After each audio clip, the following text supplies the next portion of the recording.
All right, Brandon Teskey here with the blues rock band Teskey.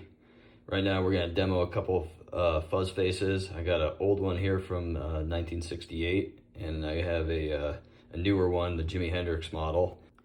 Both of them have the BC108 silicon transistors.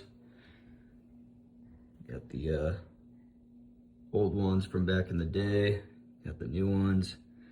Let me know what you think and if you could tell a difference.